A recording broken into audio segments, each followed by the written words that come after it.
Thank you, man. There's a vet. There's a vet. We love our vets. Thank you, everybody. Sit down, please. We had about 24 hours to put this together. It was very, very quick, and we're here for some very special people, and we're going to hear from some of them. But this is an honor. This is a really honor. And I didn't want to be here, I have to be honest. I wanted to be about 5 minutes away. And I've enjoyed that. All the online polls have done very well with that, with the debates. And I've had a kick with it. But you have to stick up for your rights. When you're treated badly, you have to stick up for your rights. You have to do it. And whether we like it or not, whether it's something we want to do or not, and that's what our country has to do. I mean, as an example, Iran, the way they've been treating us with all of this horrible deal is one of the worst deals I've ever seen negotiated under any circumstances. And we just take it. We have to stick up for ourselves as people, and we have to stick up for our country when we're being mistreated. Remember that. And I have to go a little step further and say that Fox has been extremely nice, and the last number of hours, actually. And they've wanted me there, and they said, how about now? They called a few minutes ago. How about now? Can you come over? I said, hasn't it already started? And we actually thought what we do is we let them start, and we wanted to be about 15 minutes into that hour, so that by now they're all tuned in. Look at all the cameras, like the Academy Awards. It's like the Academy Awards. This is the Academy Awards. We're actually told that we have more cameras than they do by quite a bit, so that's and you know what? That's really in honor of our vets. But they have been. They've been very nice, and they wanted me to go and apologize and everything else, and they did apologize, and they could not have been. But once this started, it's for our vets, there was nothing I could do. I don't know. And you know what? I don't know. Is it for me personally a good thing, a bad thing? Will I get more votes? Will I get less votes? Nobody knows. Who the hell knows? But it's for our vets, and you're going to like it because we raised over $5 million in one day. Over $5 million. So that's not so bad. You know, my whole theme is Make America Great Again. And that's what we're going to do. And we wouldn't have even been here if it weren't for our vets. And our vets are being mistreated. Illegal immigrants are treated better in many cases than our vets. And it's not going to happen anymore. It's not going to happen anymore. So once this ball started rolling, we couldn't stop it. And you see the house is packed. And literally, this took place less than 24 hours. We had less than 24 hours to do this because I said, listen, I'm not going to do the debate out of respect for myself. I won't do it because it would just be wrong. But I love Iowa. I'm here. We got to do something. I didn't know we were going to raise $5 million. We actually raised close to $6 million, to be totally honest. And I have to say, a lot more to come. We set up a site, www.donaldtrump4vets.com. 4vets.com. And they've raised almost $500,000 just today. So I think this money is going to continue to pour in. And we have some incredible, incredible people. I do want to call out some of the folks that gave a lot of the money. And then we're going to have somebody come up to speak who's an incredible speaker, but much more importantly, it's the subject. Somebody that really, really understands what the vets are going through. But first we have to talk about people that made a lot of money. And they wouldn't have made a lot of money, they wouldn't even be here if it weren't for the vets and our great military. Because the military, right, Phil, has a lot more guts than you do. Is that right? We have different kind of guts, right? So, Carl Icahn gave $500,000. One quick phone call. $500,000. Richard Lefrak, the great builder in New York, gave $100,000.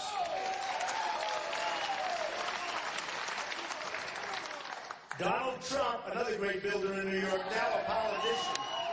I can't stand this. A politician? I don't want to be called a politician. All talk, no action. I refuse to be called a politician. Donald Trump gave $1 million, okay?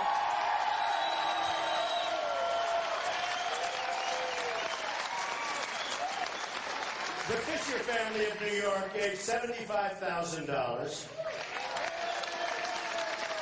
Howard Glover, a great a great fan and friend of our family, $100,000. A very, very rich man in New York, a very good friend of mine, a very good person, and he wants to be anonymous. The first time in his life, all his life he was out there. Now I said, do me a favor, could you give me $1 million for this? He said, what? I said, don't worry about it, just give me $1 million. He said, no, please tell me. He said, it's for the vets. He said, you got it. Is that good? Right? And he wanted to be anonymous. I don't know, he's changed, because you know what? You know who I'm talking about. 2 years ago, yes?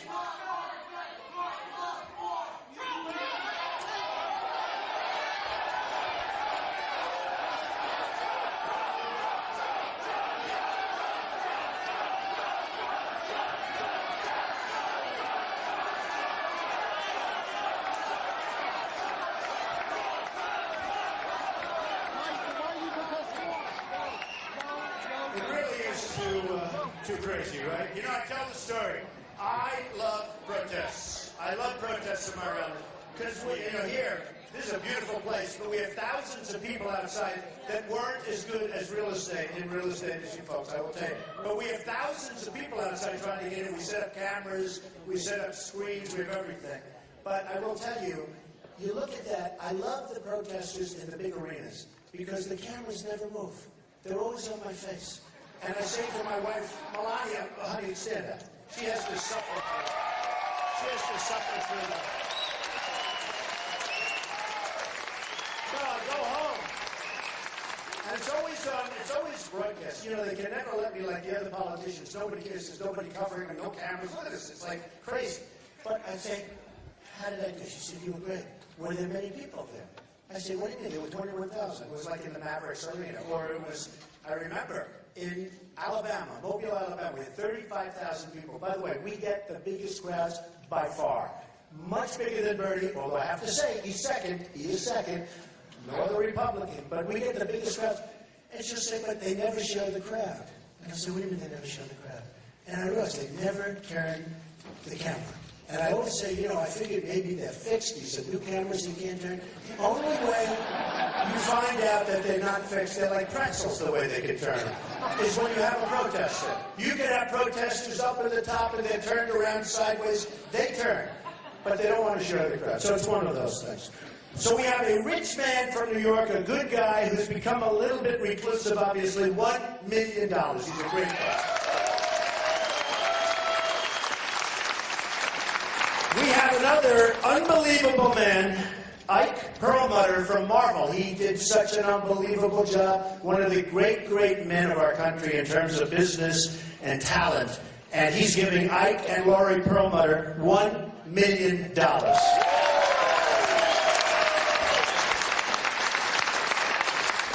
J.J. Cafaro from Florida and from Cleveland. He's a man who made a lot of money in Cleveland, does a good job, and a fantastic man. $50,000. J.J., thank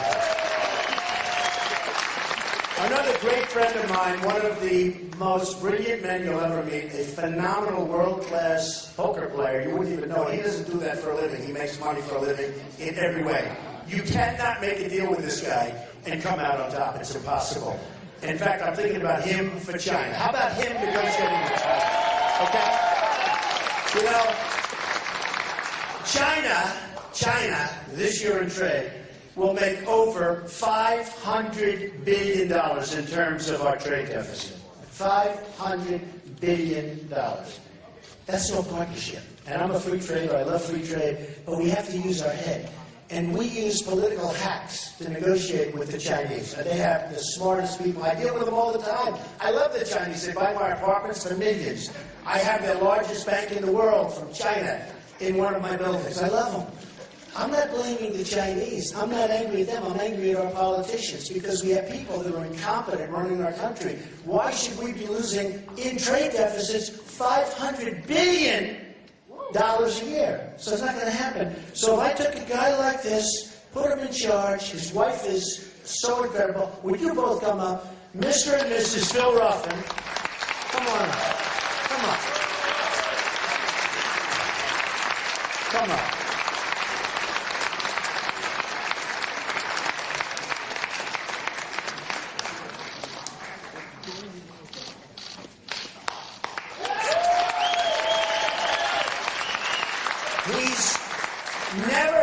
thing, it's like everything he touches turns to gold. Whatever deal he goes into, he bought a piece of land in Las Vegas, spent $110 million. He sold it a few years later and made plenty of money in between for $1.3 billion, right? Just about 1.3.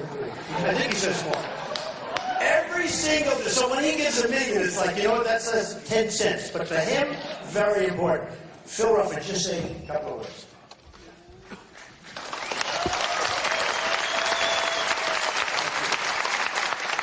I'd like to introduce my wife, Alexandra. Don and I have been friends for some 18 years and business partners. And about 2 years ago, I said, Don, if you ever run for president, I will give you $1 million. Well, he ran. I gave him $1 million. He sent it back. He said, I can't take your money. I couldn't believe it. In any case, he's a great man, and I'm very happy. My wife and I will donate $1 million to your charity. Thank you.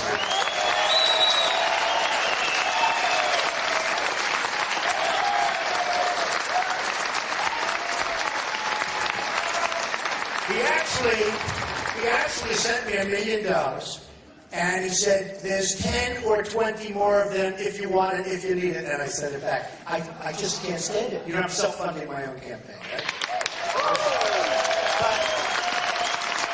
But all my life, I made money. I've always been good at making money. I think I have a great imagination, but I made money. And all my life, I did well. And my father always said, everything he touches turns to gold. That's why I use that same expression on him, because there's a guy, believe me, and I'm a fantastic guy. But he always said, everything my boy touches turns to gold. And what happened is, I turned all this money down. They're calling and calling. They want to give me money because being number one, they all want to control you. They want to give you money, and now they call you. Remember, I gave you $5 million. I told the story about the Ford plant, about the Nabisco plant. So what happens is, all my life, and I'm turning down millions. And I was in Iowa in a different location. We had 4,000 people. And I went to those people. I said, listen, I don't feel good about turning down money. Because my whole life I've been greedy. I've grabbed all the money I could get. I'm so greedy. But now I want to be greedy for the United States. I want to grab all that money. I'm going to be greedy for the United States. And it's true.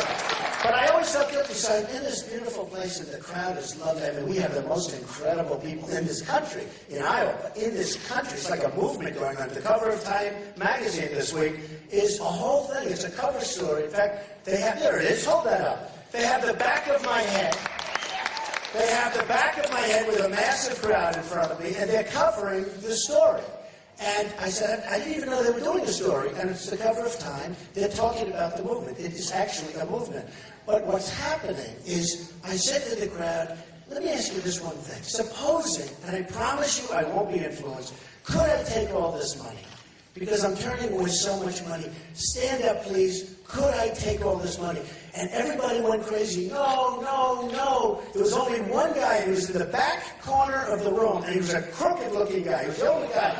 He looked like such a crook. And he said it's okay to take it. And I looked at that guy and said, I don't want anything to do with it.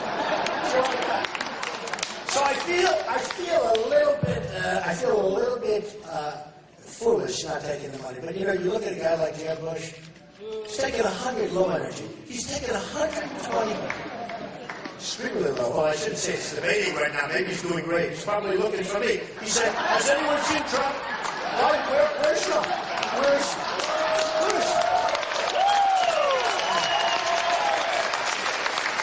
Jeff? He's taking $128 million. People that I know, killers, like him, killers. They put up $5 million, $2 million, $8 million. Their lobbyists, their special interests. They're not doing that for their health. And whenever we have a problem, you know, a lot of times, I was telling the other day, because I know most of the lobbyists, I mean, I've used them. I was on the other side. 7 months ago, I was on the other side. I was a big giver. But I know these people. And I said, believe me, when they put in $6 million, $5 million, $1 million, they're not just doing it. They want something for it. And when you see these horrible deals that are being made, and they are horrible, the politicians aren't that stupid. You think they're horrible. You say, how is it possible that Iran just got $150 billion from this country, one of the dumbest deals ever, and they just went out and their first purchase is 114 Airbus jets, not Boeing jets. And then we have from France and from other countries in Europe. And think of it, think of it. And then they go to Russia, they're buying missiles. And somebody said, you know, the 24 days, you have 24 days, but the clock doesn't start ticking for us, so it could be forever. And then they actually do self-inspections. Can you imagine it? And we didn't get our prisoners, I call them hostages, prisoners, we didn't get them back. And then we get the money. So we got $150 billion, sets such a bad tone for kidnapping that it's a disgrace. So who would believe this? Who would believe what's going on? But when you see that Airbus gets our jets, Russia gets the missiles, which, by the way, they're not supposed to be ordering, just so you understand. Big order, missiles, and other things from Russia. Everybody's getting the money but us. But when you see the politicians and you say, man, that's a bad deal. That's such a stupid deal. How can anybody be so stupid? The reason is the politicians are being taken care of by their lobbyists and their special interests that have interests with Airbus, that have interests with Russia and missiles, that have Airbus with all of these people that are taking that $150 billion. Now, one of the things, and by the way, we have Mike Huckabee sitting right here. All right, Governor, get up for a second. Get up. Great guy. And Rick Santorum, Senator. Where's Rick? Rick?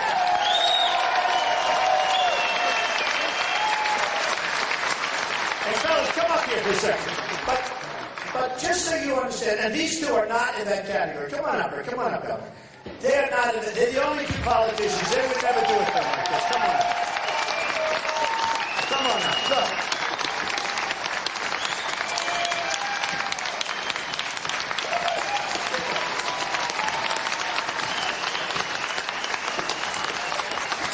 Mrs. Huckabee and Rick's daughter, stand up, stand up. USA. USA. USA. USA. USA. So these two people do nothing. They would never, ever have done a thing like that. But when you see deals that are so bad, believe me, they're not bad for the politician. They're bad for the country. And that's why I don't take anything. I don't take anything. We're going to do what's right for the country. Okay. Thank you. I want to ask Rick and then Mike to say a few words. You know, I heard they did really well, these two. And who the hell knows? I didn't get to see very much of it. But I heard that. And I said, how did they do? I think if you did poorly, you probably wouldn't be here right now. You'd go back, you'd be depressed, right?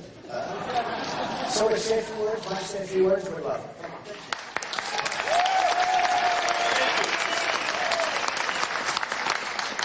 Not to be offensive, I'll stand a little bit over here so I'm not photographed with the Trump sign.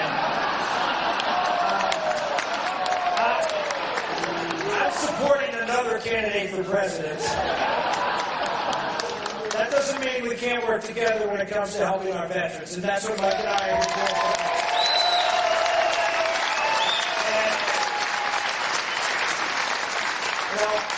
I grew up on a VA grounds. My mom and dad worked for the Veterans Administration for 40 years.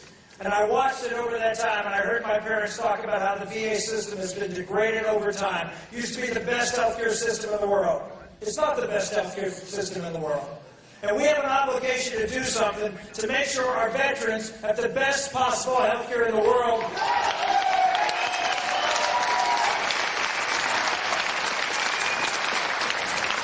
And we can give them that by allowing every veteran to go to any hospital in their community to get the care that they need when they need it.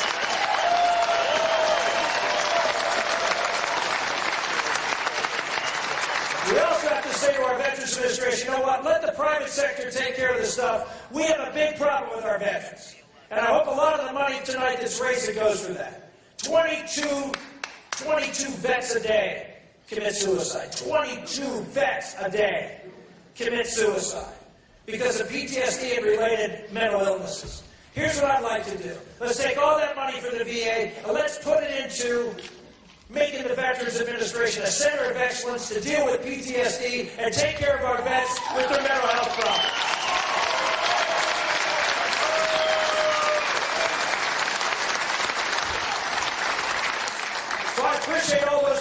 raise money. Let's put some of that money toward helping our men and women who are suffering the most, and I will be very happy to be here to make sure that that happens. And God bless you, and thank you for being here tonight.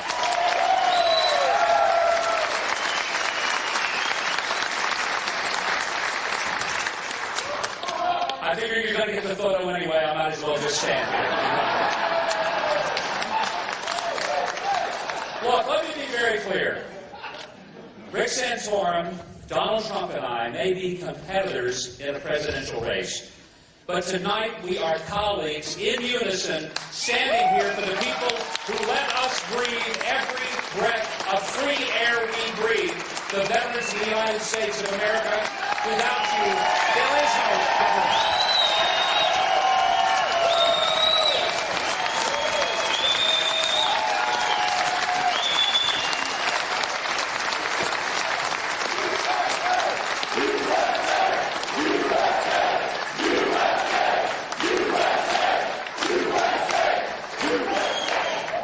You see, in my mind, I was hearing you say, "Go, Huck, go." I want to say how grateful I am to Donald Trump for inviting us here, because the easy thing for him to do is to simply ignore that anybody else cares about veterans, and he's not that kind of person.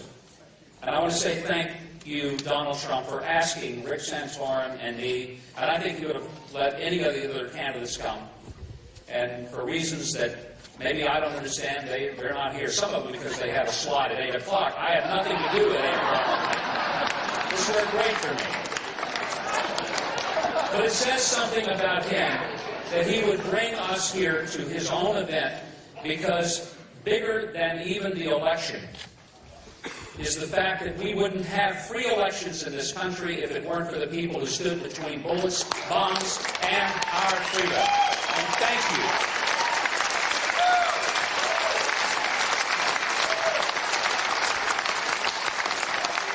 I want to do one simple thing tonight, and I'm done. I'll turn it back to Donald Trump. In September 2005, a very good friend of mine who teaches school at the Joe T. Robinson High School in Little Rock, Arkansas, did something pretty extraordinary on the first day of school. She got permission of the principal. She had all the desks from her classroom removed. Every desk taken out. The kids came in for first period, and they said, "Miss Cothran," her name is Martha Cothran. Her dad was a World War II POW. So she takes all the desks out. When they come in, they say, "Where's our desk?" She says, "You don't get a desk in my class until you can tell me how you earn it." Well, the kids said, "Well, I guess we get good grades." She said, "No, that's important. You need to do that, but that's not going to get you a desk." Another kid said, "Well, we have to behave." She said, "Oh, you will behave in my class, but that won't get you a desk." And none of them could figure it out. Second period came, same thing. "You don't get a desk until you tell me how you earn it." Third period, fourth period. By now, kids are calling their parents on cell phones and saying, "Mrs. Cothran has lost her mind. She won't let us have a desk." News organizations from Little Rock started coming out to Joe T. Robinson High School in the early afternoon to figure out what has happened with this teacher who has snapped because she's taken all the desks out of her classroom. Last period of the day, the kids came in, asked the same question: "Where are our desks?" And she said, "You have to tell me how you earn it." None of them did. She said, "I guess I'm going to have to explain it to you." Martha Cothran walked over to the door of her classroom. She opened the door. And 27 U.S. veterans, wearing their uniforms from various wars, walked in carrying a desk.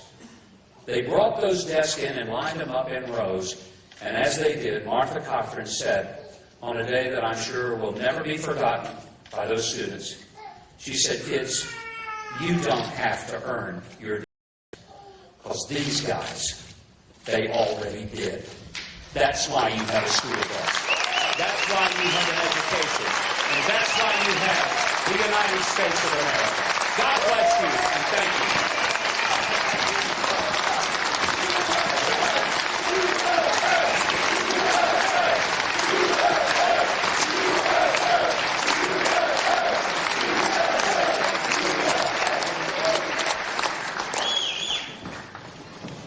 Two amazing people, really great people. I've gotten to know them very well. being on the trail, as they say. And I'm very happy with what's going on the trail. I've had an amazing period of time. And I'm not going to be doing polls tonight. Usually I'd like to get up and do polls. And everybody, even Mike would say, why do you keep doing those polls? I say, because they're so good. You know? Well, we've had amazing polls, and amazing polls no matter where we've been. And we're leading now by substantial margins in Iowa and every single state. We're leading every national poll because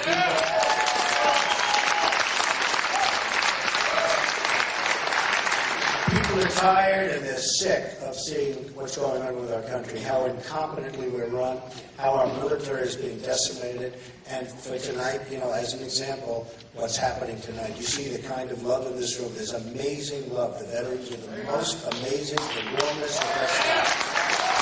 And we're going to take care of our veterans. So I just think it's right. So I'm going to introduce somebody who's going to speak for a little while. And I said, take your time. And he's going to introduce a couple of his friends. But he's been through a lot. And John Wayne Walding, I think a lot of you have heard, actually become a very famous person. He should be much more famous than me because he's a lot more courageous than I am. I will tell you. I'm financially courageous, but the other stuff, I don't know, I'm so good. So he spent 12 years in the United States Army, with 7 of those years being in the 3rd Special Forces, top of the line, group at Fort Bragg, North Carolina. He has combat deployments to both Iraq and Afghanistan. And during his career at the 3rd Special Forces Group, really the elite, these are the best, he worked on a Special Forces operator and as an operator at the sniper detachment and as a sniper instructor. He is a phenomenal world-class marksman and shot. His military school experience includes Special Operations Target, Interdicted Courses, Special Forces Advanced Urban Combat, not easy, 3rd SFG Advanced Sniper, Special Forces Qualifications Courses, and Airborne and Air Assault. He's got every single thing in the book. John's awards and badges include Silver Star, Bronze Star, Purple Heart, Combat Infantry Badge, Airborne Air Assault, and Air Special Forces Tab. John participated in numerous battles during his deployment. Most famous of all was the Battle of Shock Valley, which was a tough one, a really tough one.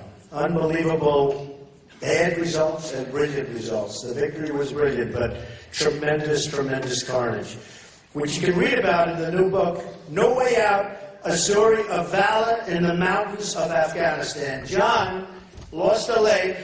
He is an amazing guy, and I heard him speak once before. I was so impressed, I just asked him to come over and say a few words and also introduce your very brave friends. Come on up, John Wayne. Come on.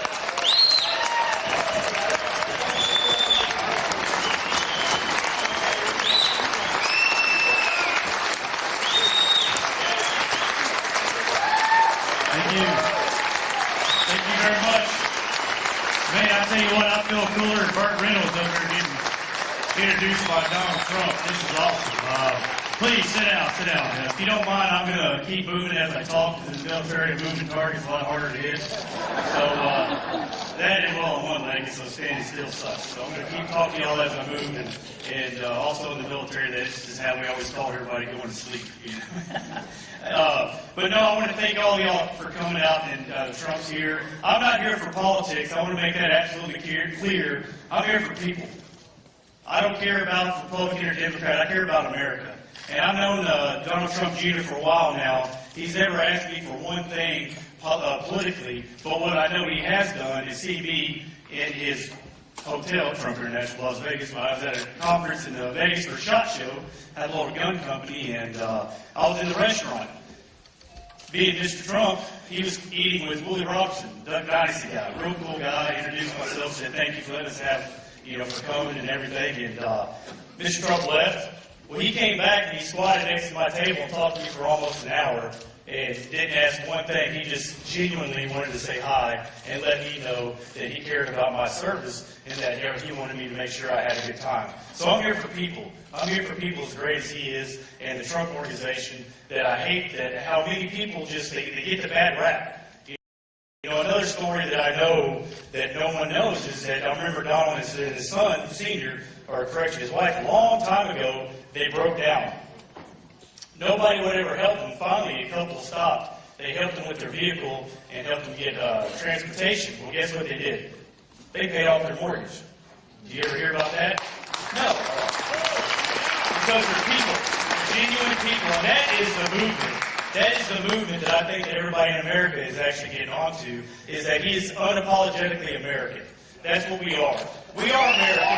Absolutely. America is the greatest thing that's ever happened to this planet in its existence. And why should I ever say I'm sorry for that? Tell me that. Mr. Trump, he says things that may not make you feel good, but it is the better thing for this great country. And that's what I care about, is the better thing for this country. Now, why I'm here, now, they told me at first I only had a little bit of time, so if you know me by now, you know getting me to talk for a little bit is about as easy. Probably find Hillary Clinton's emails, you know. Just ain't gonna happen. Right? So I was very pleased to hear him say that I can get up and speak to you, and so for that, Mr. Trump, thank you very much. But like they said, my name is John Wayne Walding. I'm a Green Beret born on 4th of July, and I'm from Groesbeck, Texas. So you're welcome here. You can't write this, you know. And on that note, so I asked my dad one day, because this is my true name. I really am John Wayne Walding. Really was born on 4th of July. And I asked my dad one day when I was about 16, and I remember asking, Dad, why'd you name me that? Thinking, probably get this great story about how he's a great American and blah, blah, blah, right? He said it just like this, and I quote, had a cool birthday, sure you need a cool name. Well, I'm glad you thought, he's kind of a hippie, but you know, I'm glad you thought about it, because I'm not stuck with it. But I became a Green Beret, and like I said, I did 12 years in the military, the majority of that in Special Forces as a Green Beret. And if people didn't know, the actual true term for Green Berets is Special Forces. Special Operations is what they always make, you know, the Navy SEALs and Rangers and everybody else. That's what they fall under. Special Forces are the U.S. Army Green Berets. And one thing I didn't know as a Green Beret while I was in, under that hat of Special Operations, over 6% of all the missions that are done by Green Berets. Why does no one know that? Well, we don't write books, we don't be in movies, we do the job. You know, and a good friend of mine was Chris Collins. He was a Navy SEAL. And it was always real fun whenever we, you know, be out at a training event. And so you got the Army sniper and, you know, Navy SEAL sniper. And you suck. No, you suck. Well, you know, so that was fun banter back and forth. But that's you know, statistics. You know, we go the most, we die the most, we get hurt the most.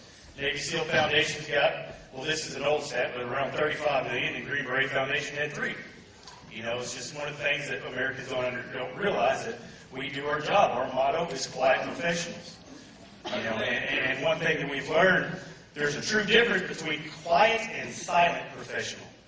And that's what I'm trying to be, as humbly as possible, to let people know that the job of a Green Beret is we teach them to die for their country rather than us doing it.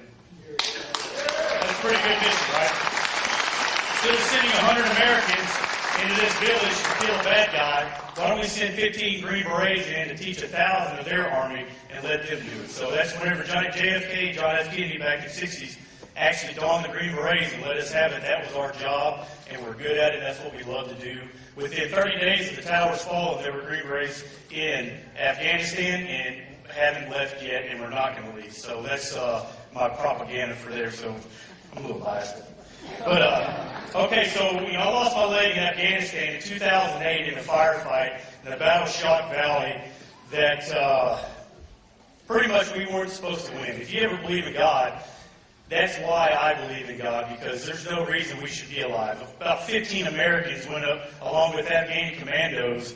We went up against over 200 insurgents when they had the elevated position in the mountain. And after 6.5 hours, 70 danger close airstrikes, 10 silver stars given, we won. How awesome is that? 0 American lives were killed. How can you be a Taliban or ISIS or whatever commander where 15 Americans can go wipe out 200 of you? I don't know how they do it. You know, I could be in the back of the formation, but hey guys, I got something to do tomorrow. I don't know, but so that's when I lost my leg, and I got shot halfway through the battle. Had to put a tourniquet on my leg along with the help of a fellow Green Beret. You know, during the battle, it was literally folded halfway over, excuse me, Corey, but halfway over and only hanging by an inch of flesh. And on the objective, I turned it into my groin. I said crotch on national television. Well, I guess twice on national television. I remember what my wife asked me. He's like, "Really, John? That's what we're okay. I married you forever. All right." But I say growing now into my area. That's how I got up the mountain, carrying my leg and fighting next to my brothers. And that's not the end of the story. Thank you. Yeah, I'll tell everybody you should see the other guy. Yeah, check out the other guy. But that's not the end of the story. That's the beginning. And that's why I'm here. That's the beginning of me learning the word can't. Green Beret, barrel-chested freedom fighter, can't. I cannot walk. I can't walk without the help of a prosthetic leg. And let me tell you something, that is some gut-wrenching punch that I hope none of you ever have to feel, because as not only a father, but a husband, and a provider for the family, when you lose that leg, that is an instant insecurity that you go into about, am I good enough? Am I okay to make sure that my family has food? Can I still provide? And three things is what made me get better. First and foremost is God, because without Him we'd be nothing. Amen? That's the first thing. The second thing is my wife and family, my beautiful wife, who, Amy at home, if you're watching, love you, sugar. But that is absolutely my wife and family, making sure that every single day I have that compass to look forward to and say, thank you. And the third thing that made me want to always continue to lean forward and fight hard is you, Americans, great Americans that get it. Absolutely get it. It's the Americans that say the two words, thank you. Never underestimate the magnitude of what the two words, thank you, mean to veterans. If you don't believe me, ask the Vietnam guy. Ask somebody in Vietnam what it's like to come back and get spit on. Ask somebody in Vietnam what it's like to get called a baby killer. I'll tell you right now, if I lost my leg from my country and I got spit on, I'd be homeless, single, and have an addiction problem, because those two words are absolutely that mental validation that says it's worth it. Right? That's what everything we do says it's worth it. I like to joke, I like to have fun, and I always say I make one leg look good, you know. I don't have a face for radio, I'm up here, so it's not too bad, but I'll be honest with you, if I didn't tell you that it sucks being one-legged. It sucks not being able to do calf raises. It sucks not to be able to walk to the bathroom in the middle of the night. It sucks whenever your kids are wanting to play soccer and you can't do it because you've been working all day with a real job trying to make your money. But it's worth it. Why? Because thank you. Great Americans like yourselves that say thank you, and it makes that mental validation that says it's worth it. What does that do?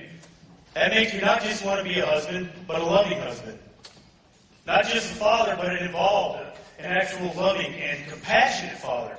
Somebody that wants to be with them. Not just a citizen, but a successful, right? A productive citizen of society. Somebody that wants to actually be with other Americans and not just be in that wall, in that prison that they call home, because nobody ever validated their sacrifice. So, again, never underestimate the magnitude of what thank you means to veterans. So when I hear those two words, and somebody says thank you, I say you're worth it. Because you are worth fighting for. You're worth fighting for because we are the best place in the country to live. All right? God bless you.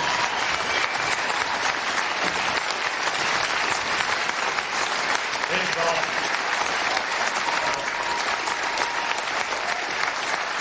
So when you say thank you, I say you're worth it, and I mean it. But let me tell you something else, though.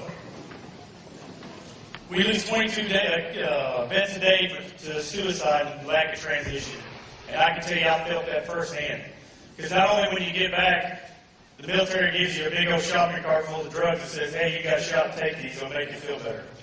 And about after a year, I realized I'm healed. You know, I'm healed. My injury, my leg ain't growing back. I tried.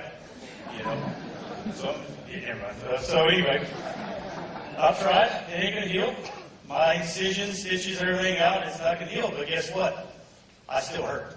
I hurt every single day, and I know that will take it away. Fortunately, I had God, my family, and my country behind me, but not everybody gets to feel that. And you lose that compass, right? Whenever you get out, people don't care. You know, they don't care. Everybody loves you and they pat you on your back, but who's going to pay the bills, right? So when you get out, you don't know where that compass is spinning. I challenge you to find a veteran or someone that has better work ethic, better dedication than a veteran. But when that compass is spinning, that's where the insecurity builds in. That insecurity instantly becomes sadness because you're sad you got the boo-boo lip out. That's what I call a boo-boo lip. I rarely bring it out, only at home. But you get that out, and that instantly becomes depression. You know, you get depressed. Man, I suck at life. I can't even pay my bills. You know, I don't get a paycheck on the 1st and 15th, and that 4 walls become a prison. You know, that's how it happens. And I want to punch that in the mouth. I want to punch 22 vets committed suicide in the mouth, and the way that I do it, absolutely. And the best thing, and I want to speak specifically to veterans right now, if you're having that problem, that life sucks, right? Because you're one-legged or no-legged or whatever, you know, just a civilian now, which it is kind of weird being a civilian. I'm not going to lie. Got a weird feeling to it. But you see that compass spinning, you don't know what to do. When you start getting sad, you need to tell yourself that you owe it to the fallen to live well. And think about that.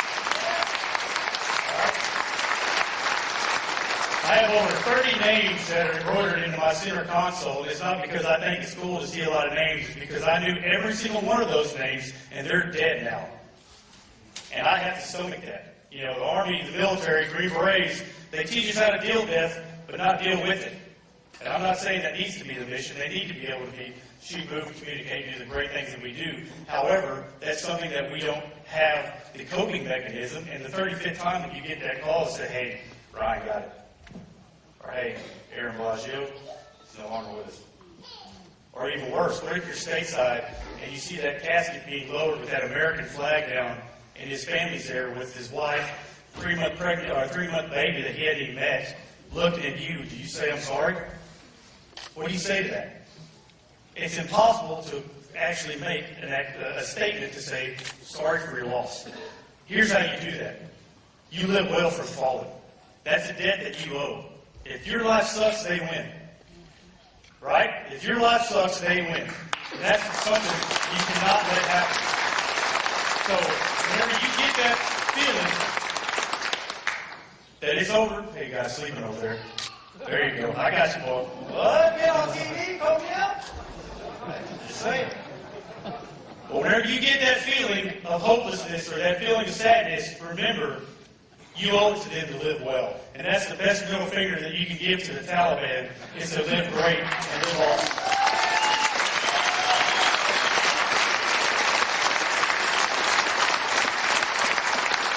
So to remind myself every single day, I wear this ring right here that's a symbol of 22 that commit suicide every single day. And I want to bring up Jacob Schick and Jeff Powell, 2 great friends of mine.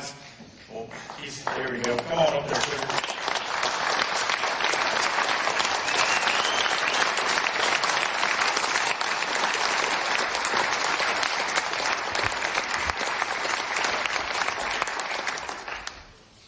Jake is the executive director of the 22 Kill Project, and that's what we are. He is absolutely. That's why he breathes air, is to punch 22 vets committed suicide in the mouth. And so I want to let him talk to y'all about the 22 Kill ring, and we're going to present one with Mr. Trump tonight.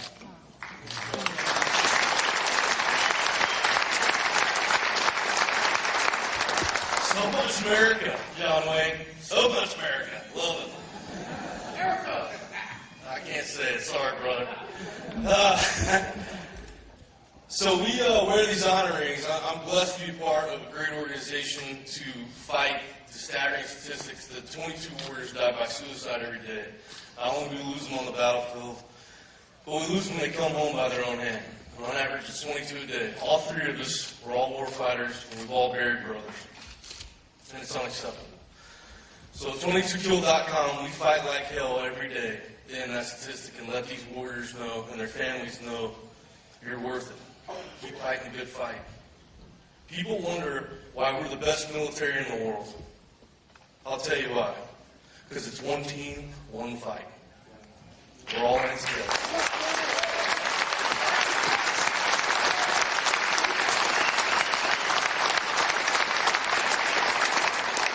And that is how we're going to end this statistic.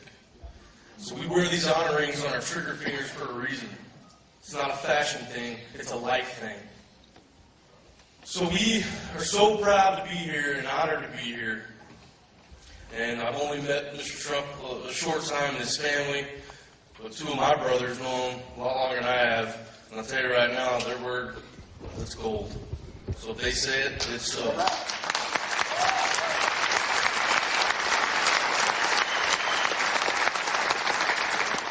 And with that, these honor rings mean so much to us because it's a silent salute to those who served and or are serving, and to highlight the fact that we lose 22 of our finest every day by their own hand.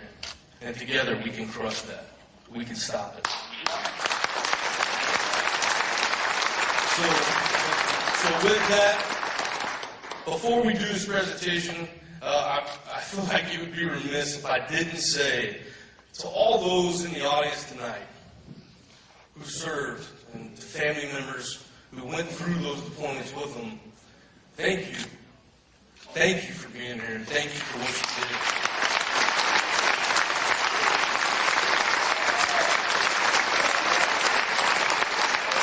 And to our Vietnam veterans, welcome home. Welcome home. And with that, I would like one of my best friends and fellow Marine, we're better. Get over it, Joe Wayne, we're better.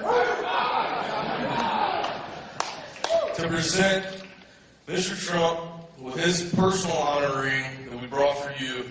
And we hope that you wear it with pride, and remember that one team, one fight aspect. So we can make America great again together, brother.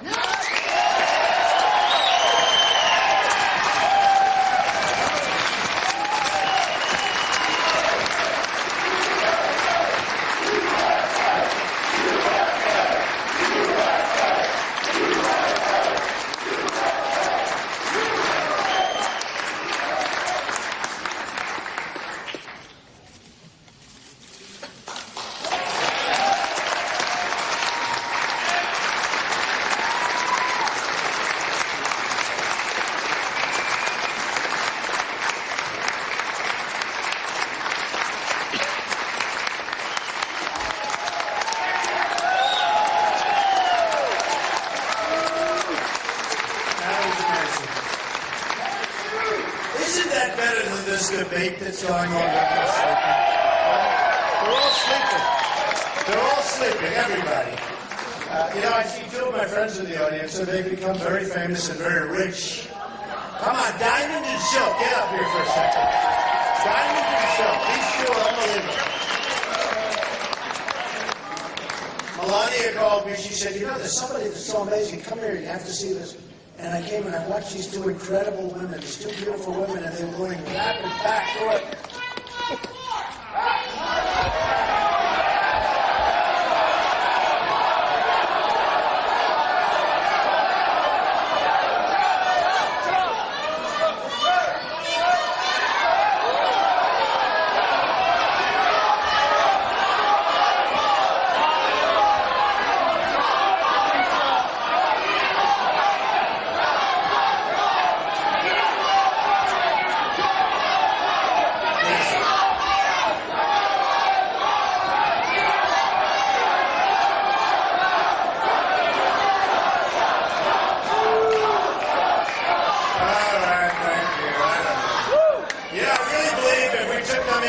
and just talk to them, it would be fine. We want strength, we want good health care, we want protection, we want borders, we want the wall, But if we could sit with them for about 10 minutes, maybe they'd understand.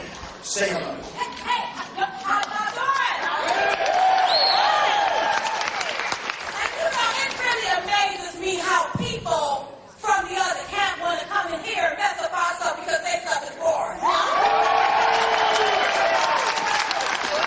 But we all know that Donald J. Trump is going to make America great again.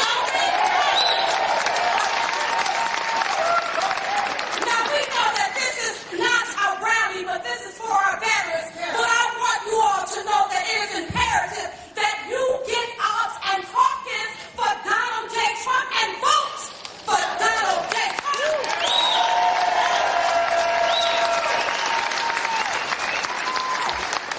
And see why they on the other side debating.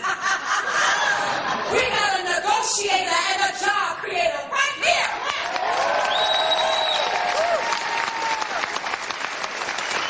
And it is up to all of us to help Donald J. Trump make America great again.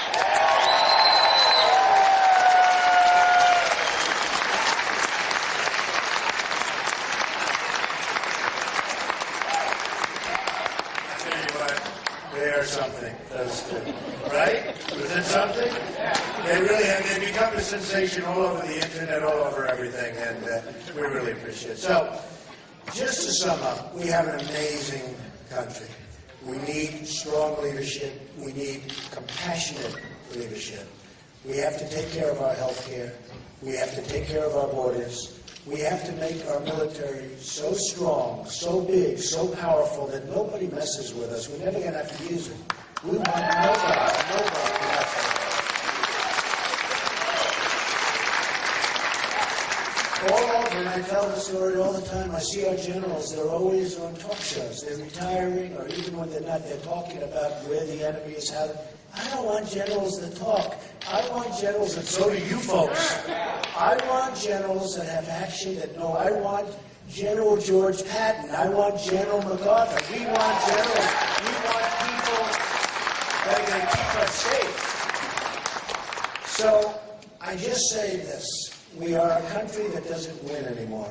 We don't win anymore. When was the last time we won? We don't win on trade. We don't win at the military. We don't beat ISIS. We don't do anything. We're not good. We're just not the same place. We are going to win so much. We are going to win at the military. We're going to win at the border. We're going to win on trade. We're going to get rid of Obamacare and come up with great, powerful, wonderful. We're going to win again. I'll tell you what. We're going to win again. We're going to win at every single level. And we're not going to be laughed at throughout the rest of the world, because believe me, they laugh at our stupidity. They cannot believe what's happening. We send weapons over to our allies. A gun is fired in the air. They hear one sound of a bullet. They drop the weapons. The enemy takes them. And now people come back from the Middle East. And they tell me, Mr. Trump, they have better weapons than we do. They have the new versions. They have the best weapons. The enemy. Not going to happen anymore. It's not going to happen anymore. I will tell you. So, this is a special night for me, and I had no idea this was going to happen. We started out literally 24 hours ago, maybe less. We had no idea, and we went out. We set up the website. I called some friends. And we just cracked, the sign was just given, we just cracked $6 million, right? $6 million.